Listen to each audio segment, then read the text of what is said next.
I feel like experiencing something traumatic, and I mean addiction, there are all sorts of micro traumas that are laid throughout that for anyone who goes through such a thing. That is something that can be the same catalyst for change, just hitting bottom, so to speak, which was a place that I got to a couple times before actually immersing myself in recovery. Welcome, Peoria. I'm Ahavah Mauré, and this is Mike's Uncut. I'm sitting here at the Sunbeam building at Lit on Fire Used Books. I want to take a moment to thank Jessica Stevenson for allowing us to use this space. If you haven't been down here to check her out, be sure to do that. She also has a monthly open mic and just started a zine as well, so come check her out. I'm sitting here with Alden Braddock, mental health professional, activist, aspiring writer. I'm not sure why you have that aspiring in there. Well, we're all aspiring for one thing or another. Okay, that is very humbling. In a little bit, you'll understand why, Peoria. And a self-identified recovering drug addict. Yes, ma'am. Alden, yours is such a tremendously inspiring and humbling story, and I want to thank you for allowing me to help you tell it. Oh, thank you. It's lovely to be here. Thank you. Humility is one huge aspect of recovery in general, especially my recovery. That has been a hard-learned lesson at times, but definitely something I'm grateful for. So, what was happening in your life when you decided, I gotta make a change? Gee. Waking up in the hospital a couple of times. Yeah, actually, that was probably the biggest wake-up call. There were a lot of details there, smaller things that aren't really worth getting into. But that was something that really was a catalyst for change in general. What drugs were you abusing? Anything I could get my hands on. Stimulants were probably my drugs of choice. Cocaine, methamphetamine, all the good stuff. So they say. Was there some acute or sudden event that triggered your abuse of those things? Actually, no. Or just exposure? Yeah, well, that was part of it. I had a very good upbringing. One could say I was pretty privileged in a lot of regards. Mainly, I think the thing that had triggered my cycle of drug abuse was just this innate curiosity, which I have channeled into much more productive things these days. Like writing, for instance. But that was something that, it followed me around for about as long as I could remember. What was that exactly? The sense of the macabre, I suppose, the other side of the tracks. Okay. The curiosity. Yeah, exactly. I always thought that there were things beyond me and beyond this life that I'd known that were worth exploring. Okay. So I decided to kind of pursue that with reckless abandon. When did your road to recovery begin? Let's see. That was going on 5 years ago now, actually. I had that aforementioned experience, waking up in the hospital, no sense of who I am, where I was, and I decided to come clean to the people in my life about what was going on. That was definitely the first stepping stone and probably the hardest thing to deal with emotionally. Right. But it's led to some wonderful opportunities in both my personal and professional life. For the people watching, anyone who can relate to what you're going through, either they have struggled with this in the past, with addictions, any kind of addiction, trying to stop or know someone, can you share with us what some of those resources were that helped you on your road to recovery? Well, there was actually an outreach program at the hospital in my hometown, and it was an intensive outpatient program. I went through that. At the same time, I was taking classes to secure a job, basically. And I guess keeping myself occupied with those sorts of things really helped at the time. So no idle time. Right. And since moving to this area, and actually being involved in that substance abuse and mental health field in a professional capacity, there are some amazing resources here. So anybody who's watching this that might be struggling, don't be afraid to reach out. I could go on a whole spiel about that, but And do you speak about these things in, is it your blog? Oh, to an extent. In a roundabout way, yes. What's the name of your blog? That is The People's Postmodernist at blogspot.com. Awesome. And then all one word, all lowercase. That was actually one point that I wanted to kind of lead into. As far as my writing go, it seems like it's centered around, those issues with drug abuse, mental health. And really, I've always looked at it as more a motif. It's a device to tell a story that, resonates on a larger plane, to a larger audience. It's very direct. I Yeah. think your writing is very blunt. Yep, absolutely. Which I appreciate. Well, thank you. Oh, you're welcome. Do you feel like you're recovering and your struggle and your journey to better health and better mental health, is that something you could have done on your own? They say that you can't recover alone. And I tend to believe it. I have seen exceptions to that rule. I've seen people who are just incredibly strong and went through way more than I ever did, and, as far as that's concerned, I think... Something tells me that you don't always consider yourself as being strong. Right. Myself and everyone watching, I think we can all agree that you're just as strong as those that you mentioned. Thank you. I really appreciate that. I feel like experiencing something traumatic, and I mean addiction, there are all sorts of micro traumas that are laid throughout that for anyone who goes through such a thing. That is something that can be the same catalyst for change, just hitting bottom, so to speak, which was a place that I got to a couple times before actually immersing myself in recovery. That is something that I have kind of adopted as a personal philosophy. I want to be able to relate to people on that level, something that strikes a chord, but something that's more than shock value. Right. Which is a really tough place. It's a tough line to walk, but... And I think yours is a very empathic story. I think you can definitely, readers, fans, we all can tell when something is genuine. And when it's a farce. Absolutely. That was another thing. One of my biggest influences, he was actually a fellow recovering addict and Illinoisan. He taught at the University of Illinois for years. David Foster Wallace, very, very well known in the literary community. Isolation was a huge theme in his work. And the idea of being genuine, of being overly concerned with being genuine, and how that can destroy a person. That's something that, having had personal experience with that, and then being a huge fan of his work, too. Being overly genuine can lead to destruction. Right, or being overly concerned with such a thing. I see. Right. And then you're checking yourself and questioning stuff. That leads Absolutely. to self-doubt, I certainly understand. Solipsism and questioning reality itself and things like that.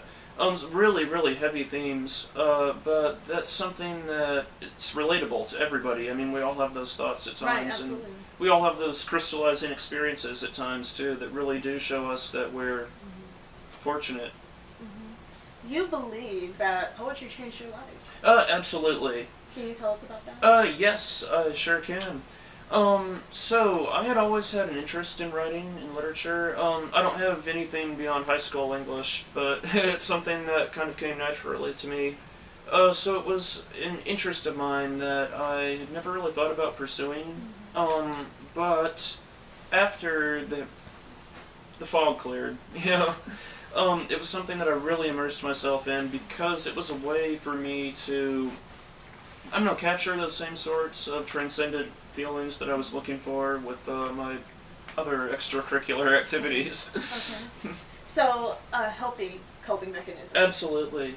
Which is the self-destruction. Right. Which is something that it helps a lot now, being able to the clients that I work with in the area. Absolutely, that's exactly what I was going to ask you. You spoke about being able to relate to readers and to others. Do you feel that your personal experience, your struggles, and your triumphs help you now in your day's work? Oh, certainly. It's interesting, when you're in active addiction and you're caught up in that cycle, I call it the blinders. You're kind of numb to the world, numb to the experiences of other people because you're isolated. But being able to break that and actually relate those experiences to people who are feeling the same way is just incredibly rewarding and humbling, too. it all kind of, I'm going off on a lot of tangents here, but it all kind of feeds into itself. Not at all. I'm hanging on the end of every word, and I can certainly relate, which is the theme, to the things that you're saying, whether you have struggled with any kind of addiction or self-doubt, whether you've been beriddled with rejection or constant comparison, whether you're the driving factor of that, or just any kind of institution that you are desperately trying to be accepted by. We Absolutely. Or struggling against in a lot of cases. Exactly. Alden, thank you so much. We're going to take a short break, and when we come back, we're going to delve a little deeper into the psyche of Alden. Stay tuned.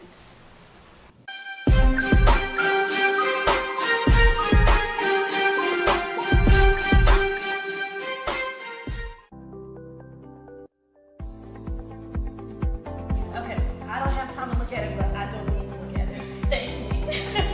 I know it's perfect. Soft glamour beauty. What do you guys think? I'm about to go? Soft glamour beauty. Hit her up. I'll let you girl.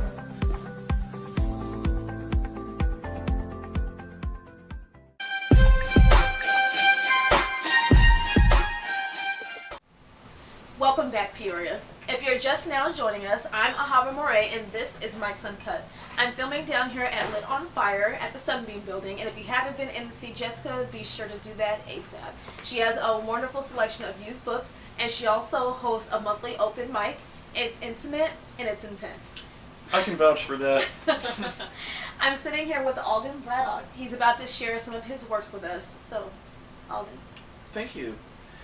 So, this was a poem that I scribbled at work a while back on a slow day. It's untitled as of now, but I don't know, I thought it would be appropriate for such an event. So, without further ado, she smelled like rainwater and clove cigarettes, her thin wisps engulfing mine, offering a brief reprieve from the iron weight of apathy, of being a disillusioned 20-something in a town somewhere in the middle of the world. Possessing my body with the fury of junk sickness, cells change and die, organs and germ layers dissolve into vapor as I melt into her. I'm now a bystander, transfixed by oncoming traffic, distracted by pretty things. I suppose pretty things are usually the most venomous. And this is an excerpt from a prose piece that I have steadily been working on. The goal is sort of an anthology, kind of get some of these knitted together over time, but that is something that's continually evolving. Well, I know you know about SMART goals. Oh, so yeah. I'm not going to lecture you.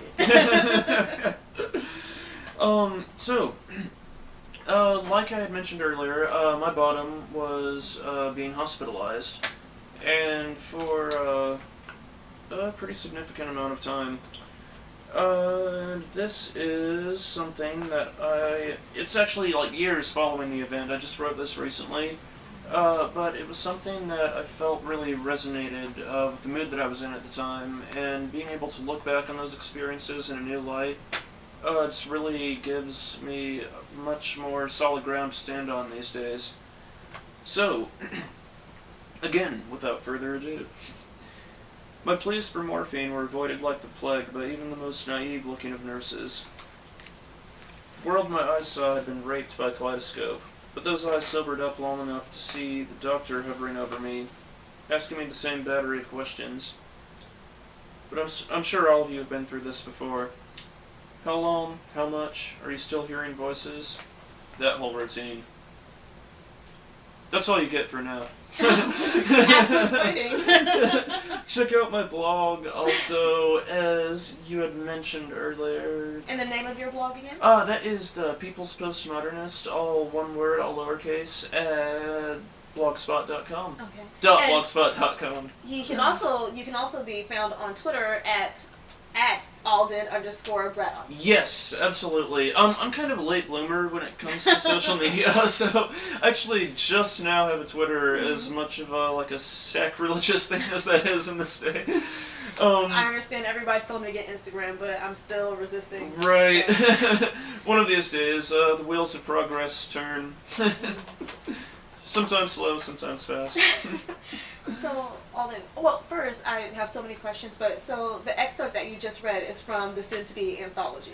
Yes. That portion, is it in completion on your blog or? It is. Well, that little vignette is in completion. A lot of it is not very knit together at this point, which I kind of like, actually. It adds an aesthetic quality to it. Okay. It can seem jarring, because I don't write in order. I'm terrible at that. I don't read in order half the time. But being able to just put those ideas out there as they come, and then eventually work on a synthesis, one thing leading into the other, maybe in a roundabout way. Yeah. I'm a big fan of like deconstructionist philosophy, and so that really falls in line with that, what they're striving for. So that particular piece is fragmented, but it is in completion. Yes. Okay, and can be. Thank you. That was a really good way to sum it up. I want to read the rest of it, so I'm just making sure that we know where to go to read it. No. So the first piece that you read, "Pretty things are the most venomous." Is that representative of some of the pleasures that later you identified as harmful? Is that representative of some of those things? Oh, most definitely. And or is it just a pretty face? Well, it can be. Pretty faces come in all sorts of shapes and forms and packages. Yeah, very, very much related to addiction. Anyone who has dealt with that will definitely know. But I like to leave things open-ended. I know at the time it was actually inspired in the context of a relationship that I was going through that didn't end up working out. Okay. So it's something that helps me get a little closure from that. No matter how well-adjusted anyone might be, I think we have to do things every day to get closure for certain events. And you mentioned that you recently wrote the second piece. So is recovery, is that something that's ongoing? Oh, absolutely. It is, they say, one day at a time. It's 1 second at a time. Wow, okay. There's nothing that is... There are no guarantees, and you have to be vigilant when it comes to that. And for me, like you'd mentioned earlier, writing and poetry really did save my life in a lot of respects, for being able to channel that into something that does keep me vigilant, give me reminders. Free therapy. Right. Free therapy. Is there any book on horizon from you? Any autobiography? I mean, I know you're so young, but we can do it in volumes. That's like not so well kept secret actually. But like the whole anthology thing was actually something that I was shooting for with that. Okay. Well, and it's odd because I dabbled in sci-fi before all of this stuff, and I still have a novel that's kind of like on an indefinite hiatus in that vein. Okay, so autobiography, yours. Yeah, so some of the best advice that I ever got was from one of my roommates in college. He was actually working on his teaching certification, but he'd already had an undergraduate degree in literature, and he really kind of turned me on to some of the influences that stuck with me as far as the stuff that I'm into now, reading-wise, the countless books that I have sitting around that, get cracked open every once in a while and lift ideas from occasionally. What was that advice? Write what you know. That is great advice. Yes, that was some of the best advice that I ever got. And I think every artist does that in a certain context. Like science fiction, for example, I don't know anything about, speculative alien societies or anything like that. Well, I think today proves that you can do a lot not knowing. Yes, as unfortunate as that is. But applying those experiences to things that are the flights of fancy of the mind, that's one thing that really stuck with me, and something that I try to do with the more semi-autobiographical stuff. Awesome. I'm looking forward to that, and I am speaking on behalf of everyone in saying that we're glad that you are still with us. I'm glad to be here, in more ways than one. So, is there a certain level of expected procrastination when it comes to the production of these books? Oh, God, yes. There something else more practical and reasonable, like budgeting or busy schedule? Well, busy schedule. I always try to make time to pursue art, because, again, that's something that's been such a positive fixture in my life. And the lives of so many other people, too. That's why I try to stay plugged in and engaged with things like Lit on Fire, the Open Mic Night, you of course. Is there any season or any particular time that you're thinking that it'll be materialized, or is it still in the works? I am working with an editor right now, actually. Oh wow, so pretty yeah, soon, so sooner rather than later. Okay. I'm keeping my fingers crossed. And When's your birthday? September the 7th. Mine's the 11th. Oh, wow. I was thinking that would be a great birthday gift. Oh, absolutely. That would be really cool if it saw fruition by then. And God willing, there's always next year. Absolutely. We're definitely picky about our work, so don't want to rush anything. Yo, yeah, it's, you know, the best definition I've ever heard of, for art is one side, crippling self-doubt, the other side, absolute narcissism. Also needs to go on a t-shirt. Right. Like front and back. I like that. I love that. I'm tickled. It's so true. So, you heard it here, you guys. Alden Braddock, mental health professional, activist, poet, and proud proclaimer that poetry saved his life. If you want to hear more from Alden, be sure to visit his blogs or find him on Twitter at Alden_Braddock. Thank you so much for having me. Thank you. It's been lovely. I'm Ahavah Mauré, and this is Mike's Uncut.